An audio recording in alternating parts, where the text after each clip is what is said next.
Pseudobulbar affect, or PBA, is a medical condition that results in sudden and uncontrollable episodes of laughing, crying, or both. PBA is pronounced pseudobulbar affect. It's a disorder that affects some stroke survivors, as well as people with dementia, traumatic brain injury, Parkinson's disease, MS, or ALS. Sometimes a stroke can damage the areas of the brain that control normal expression of emotion, and a disconnection occurs, triggering episodes of uncontrollable crying and or laughing. While mood is how we feel emotionally inside, the term affect describes how we display our emotions to the outside world. In stroke survivors with PBA, mood and affect are disconnected. Healthcare professionals call this mood incongruent affect. PBA is sometimes called emotional incontinence. Just as a stroke survivor may lose control of his or her bladder, also known as incontinence, this condition refers to the inability to control the display of specific emotions. And just like incontinence, PBA can also be disrupting and frustrating. PBA episodes can be triggered by something that is only slightly sad or funny. For example, a funny commercial about puppy dogs may cause tears.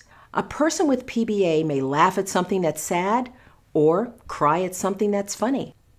PBA episodes can also be exaggerated from a person's true feelings. For example, they may sob uncontrollably at something that is only slightly sad.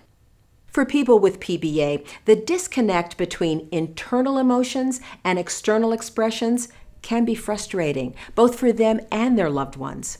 Stroke survivors have described feeling as if they're going crazy, or sometimes claim that they didn't know that they were so emotional. PBA episodes can sometimes cause embarrassment, and patients suffering from PBA report spending less time with friends and family. PBA episodes may also interfere with participating in rehabilitation therapy.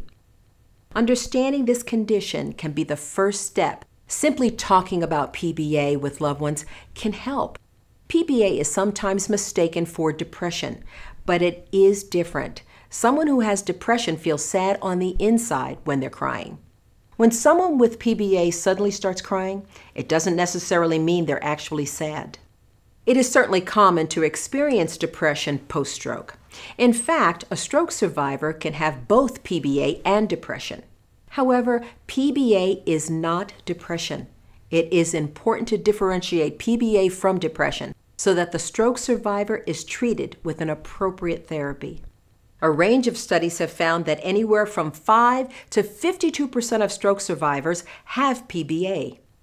However, not everyone's experience with PBA will be the same. Episodes of laughing and crying can range in severity from person to person. Sometimes PBA symptoms may lessen over time.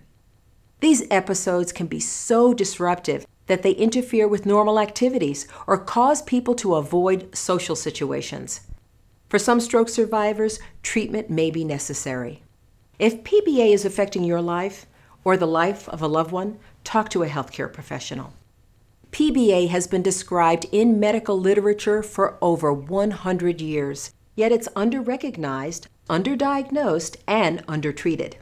Fortunately, PBA is treatable. Talk to your healthcare professional about your options and if treatment is right for you.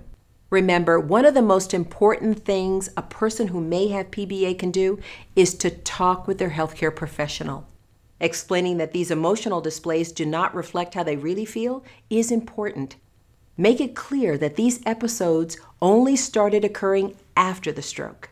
If you think you or someone you love may be experiencing PBA, you can visit National Stroke Association's website to find a simple scale that will help you identify PBA symptoms.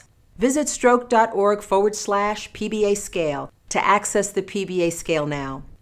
Remember, PBA is a distinct neurologic disorder and should be diagnosed and treated separately from stroke. For more resources on PBA and stroke, visit www.stroke.org today.